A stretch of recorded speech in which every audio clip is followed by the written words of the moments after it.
오늘 말씀 요한복음 6장 3절에서 11절까지 우리가 함께 읽겠습니다.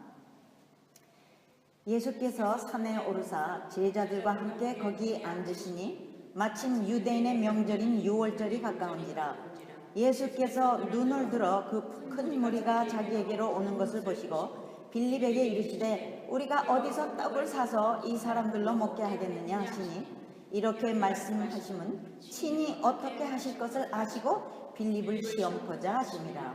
빌립이 대답하되 각 사람으로 조금씩 받게 할지라도 200데나리온의 떡이 부족하리이다. 제자 중 하나 곧 시몬 베드로의 형제 안드레가 예수께 여짜오되 여기 한 아이가 있어 보리떡 5개와 물고기 2마리를 가졌나이다. 그러나 그것이 이 많은 사람에게 얼마나 되겠사옵나이까. 예수께서 가라사대 이 사람들로 앉게 하라 하신대 그곳에 잔디가 많은지라 사람들이 앉으니 수요가 5천쯤 되더라. 예수께서 떡을 가져 축사하신 후에 앉은 자들에게 나눠주시고 고기도 그렇게 저희의 원대로 주시다. 오늘 말씀의 제목은 믿는 아이입니다.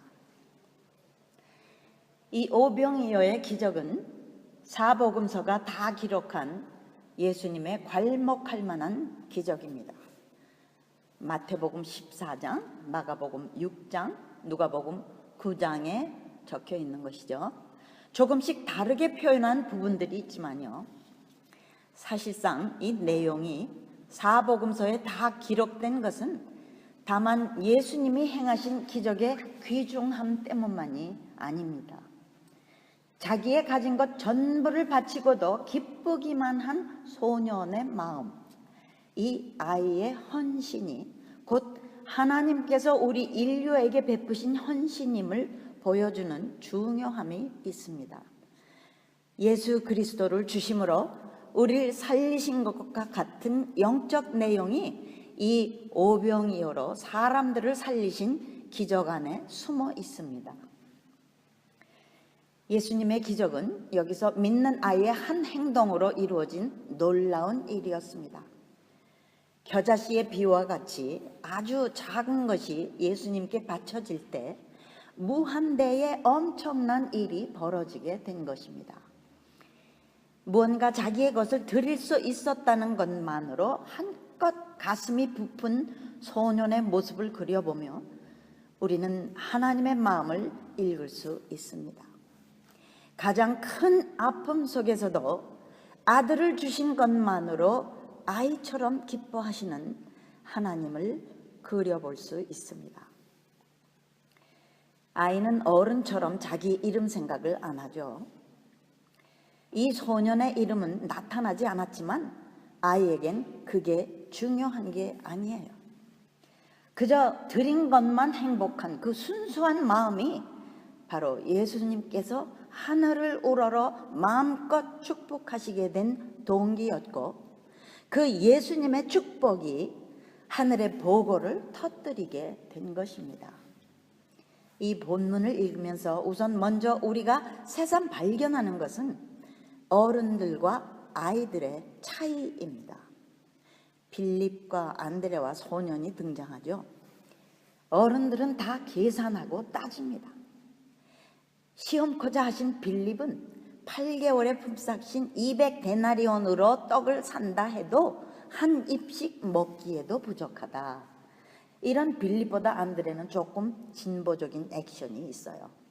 주변을 둘러보아 보리떡 5개와 물고기 2마리 가진 소년의 기꺼움을 발견하고 그것을 주님께 아뢰입니다. 액션은 있었지만 안드레 또한 계산에 머뭅니다. 그러나 그것이 이 많은 사람에게 얼마나 되겠습니까? 이때쯤에 제자들은 예수님의 기적들을 이미 체험한 때입니다. 물이 포도주가 되고 마귀가 튀어나가고 베드로의 장모와 다른 병자들이 기적적으로 낫는 것을 보았습니다. 이 두 제자의 불신앙은 보고도 안 믿는 우리, 또 믿는데 시간이 걸리는 우리와 똑같습니다. 이 소년이 가진 보리떡은 값이 싼 것이죠. 성경에 항상 밀, 이 위트보다 싼 것으로 나와요. 또 생선 2마리는 원어로는 옵사리온이 무슨 말이냐? 영어로는 relish라고 하는데요. 양념처럼 만든 생선 소스나 소금으로 말린 종류. 말하자면 큰 고기는 다 취해가고 너무 작아서 골라버린 것들을 주워다가 반찬처럼 만들어 먹는 종류입니다.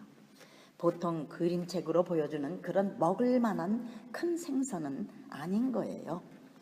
모르죠? 주님은 그것도 뻥 튀기실 수 있는 분이시니까. 이 요한복음엔 그때의 시각이 안 나오지만 다른 3복음에는 그때가 저녁 무렵이라고 표현했어요. 예수님의 설교가 꽤 긴 시간이었다는 것을 짐작할 수 있습니다. 그 뒤에 7병이어로 4,000명을 먹인 마태복음 15장에는요. 사람들이 사흘이나 주님과 함께 있었은 적도 있었어요. 이들이 저녁까지 예수님의 설교를 들었으니 모두 은혜를 흠뻑 받은 후였어요. 그런데 은혜를 받은 많은 자들 중에 가진 음식을 내놓은 사람이 어떻게 이 아이 하나였을까요? 분명 그 많은 사람들 중에 맥시멈 2만 명을 칠 수 있겠죠? 음식을 가져간 어른들이 있었을 텐데 말입니다.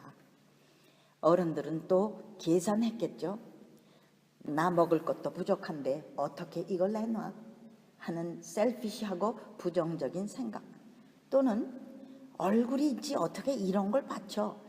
창피하다는 생각을 할 수도 있었겠고요.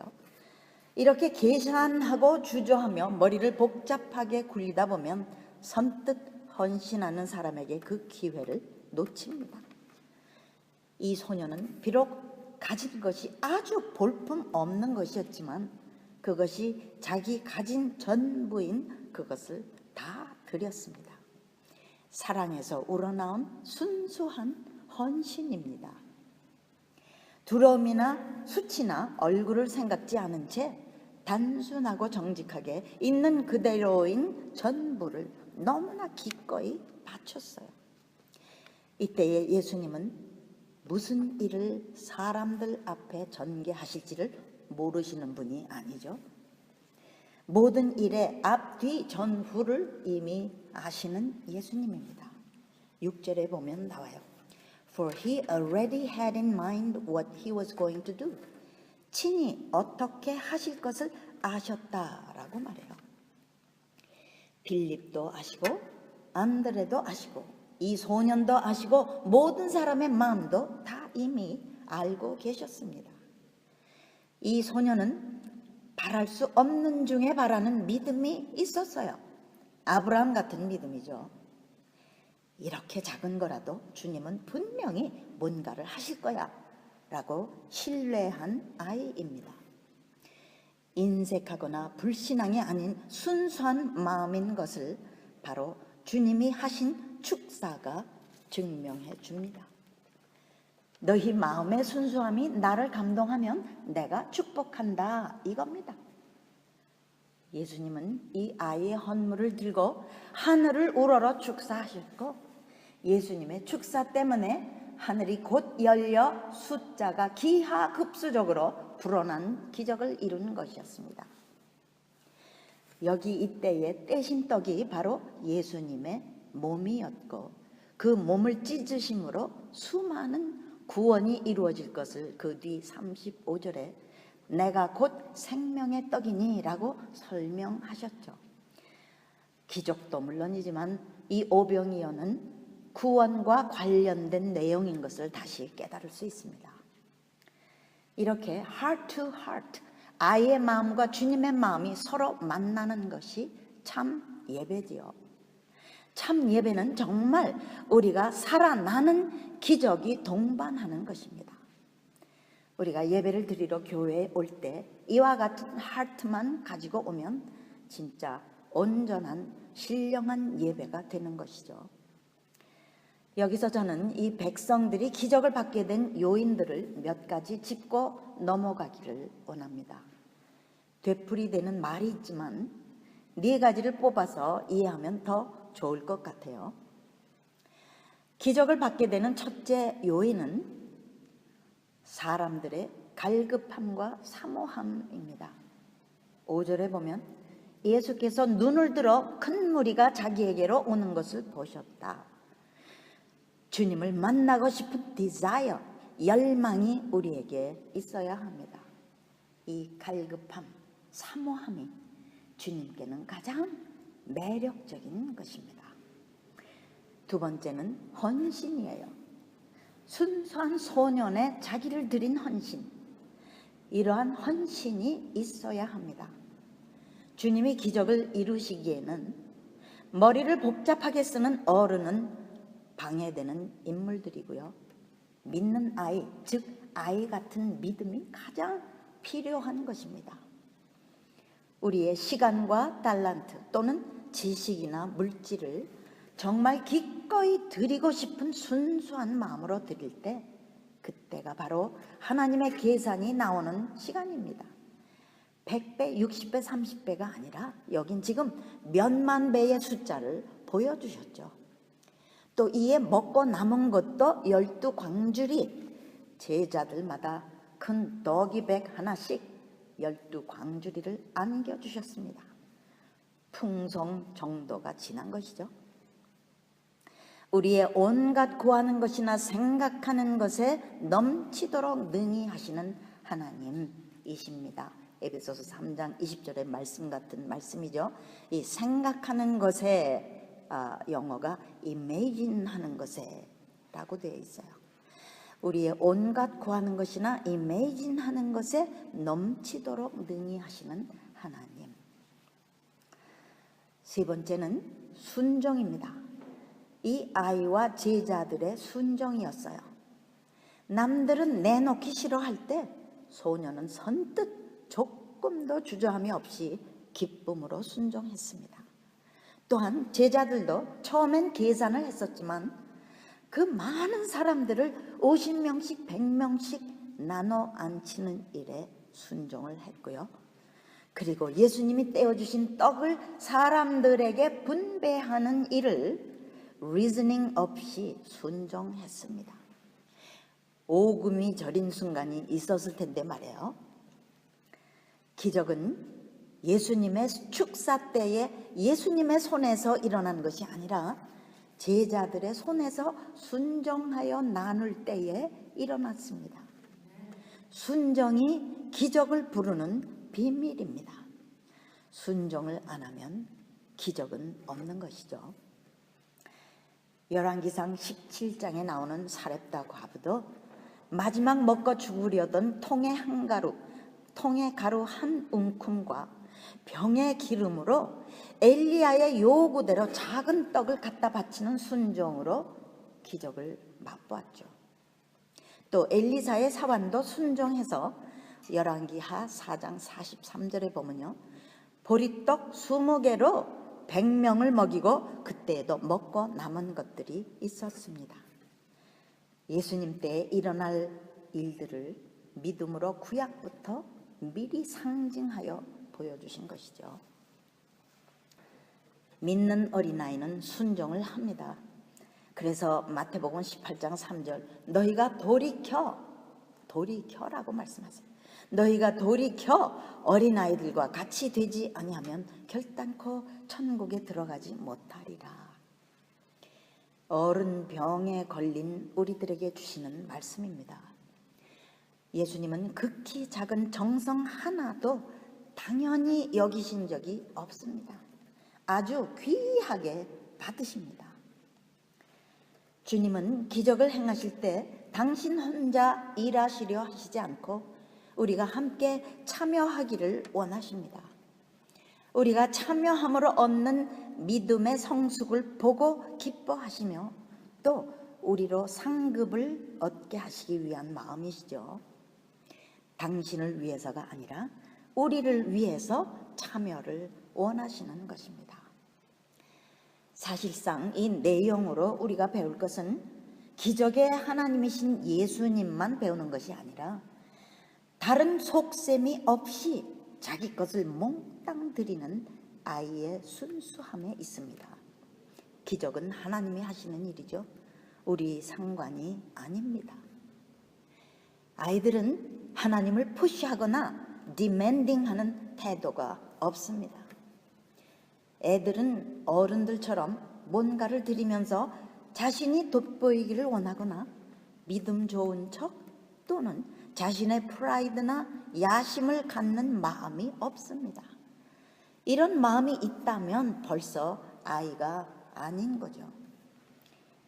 많은 경우에 저는 주님 이것으로 뭘 좀 해주세요 하는 태도, 즉 하나님께 디맨딩하고 푸시해온 제 자신을 이 소년의 해맑은 얼굴을 명상하면서 깨닫게 되었습니다. 그냥 기도하고 소망하며 기대하며 기다리고 믿고 사랑하며 주님을 바라보는 것이 제가 해야 할 모든 일인데 말이죠. 기적을 보여주시는 것은 완전히 주님의 주권임에도 불구하고 많은 때에 제 욕심으로 주님을 푸시해왔던 저의 무지함을 새삼 회개하게 되었습니다. 이러한 저를 때마다 참아주신 주님의 사랑 때문에 감격과 동시에 마음 아픔이 엇갈리는 회개의 시간을 갖게 되었습니다. 기적을 받게 되는 네 번째는 주님의 축사, 축복이 꼭 필요한 것입니다. 그분의 축복만이 하늘의 창고를 엽니다. 주님으로 하여금 하늘을 우러러 축사하시게 하는 것은 바로 우리의 pure motivation, 깨끗한 마음의 동기입니다. 우리의 어떤 성공이나 평판이나 어떤 업적이 결코 아닙니다. 남에게 보일 만한 이런 것들이 없는 사람도 하나님을 기쁘시게 할 수 있다는 것이 얼마나 놀라운 하나님의 선하심입니까? 헌신의 사이즈나 양을 따지지 않고 우리 마음의 순수함을 원하시는 주님이십니다. 우리의 하트를 보시는 것이죠. 또한 우리의 하트를 원하심은 우리의 전부를 원하시는 하나님의 마음이신 것입니다. 우리 마음이 있는 곳에 우리의 모든 걸 바치고자 하는 우리인 것을 아시는 하나님이시죠. 지금의 우리는 somebody가 되려고 노력했던 그 숲을 완전히 떨쳐버리고 우리의 마음을 청결케 하는 것이 급선무입니다. 그것을 위해 하나님은 성경을 주셨습니다. 교과서를 주시고 또 그것을 가르쳐 주시는 가정교사 성령님을 보내주셨습니다. 우리가 지금 함께 동거하는 성령님이야말로 우리가 필요한 the perfect one, 완전한 분이십니다. 하나님은 오늘 본문에 가진 것 전부를 바친 소년처럼 당신의 가장 귀한 걸 몽땅 다 우리에게 주셨습니다. 가장 귀한 아들 예수님, 당신의 전부를 주셨어요. 요한복음 1장 3절을 보면 어떠한 분이 예수님이신지 나오시죠. 지은 것이 하나도 그가 없이는 된 것이 없는 만물이 그로 말미암아 지은 바 된 그 아들 예수님. 우리는 이 예수님 때문에 지어진 오직 예수님의 것입니다.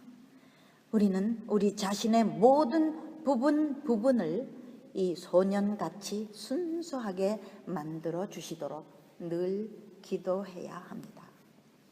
만물보다 거짓되고 심히 부패한 우리의 이 하트가 깨끗해지면 우리의 온 몸도 생각도 말도 행동도 모든 삶이 깨끗해집니다.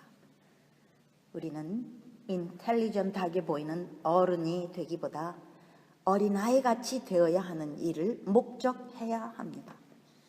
그러면 주님께서 하늘을 여시는 축복이 눈앞에 나타납니다.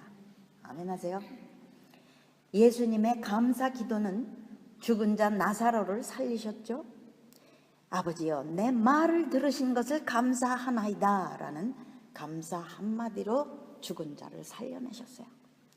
또 축사하심으로 많은 사람을 먹이시고 구원하신 오늘의 본문이 있죠.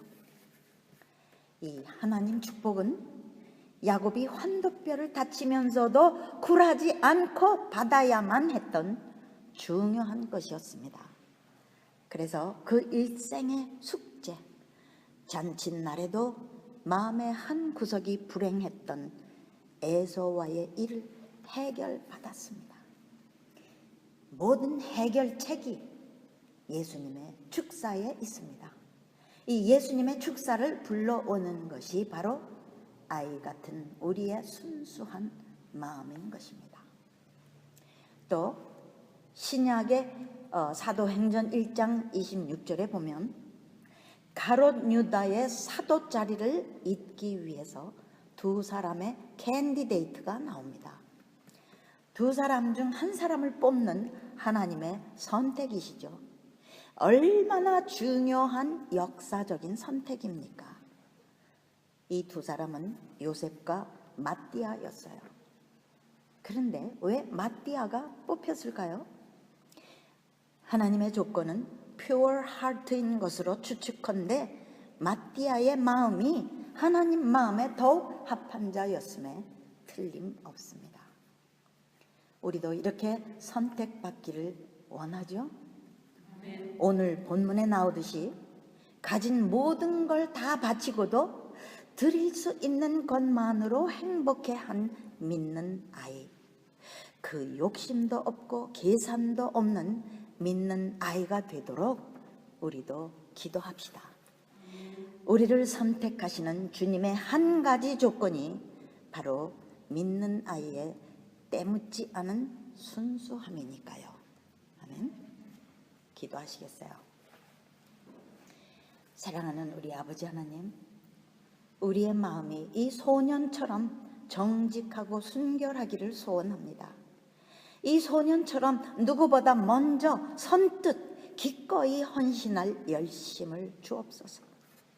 하나님께서 당신 자신을 어떤 귀인으로가 아닌 이 소년의 비유에 보여주시듯이 우리들도 이름이 밝혀지지 않는 것을 기뻐하며 드릴 수 있는 것만 행복한 단순한 아이가 되기를 원합니다.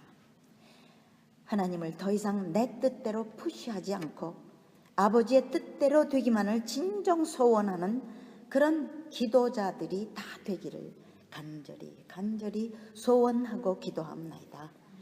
이 마지막 때에 우리로 하나님의 뜻을 온전히 이룰 수 있게 되도록 오늘도 우리를 만들어 주시고 축복하여 주시옵소서. 예수님의 이름으로 기도드리옵나이다. 아멘.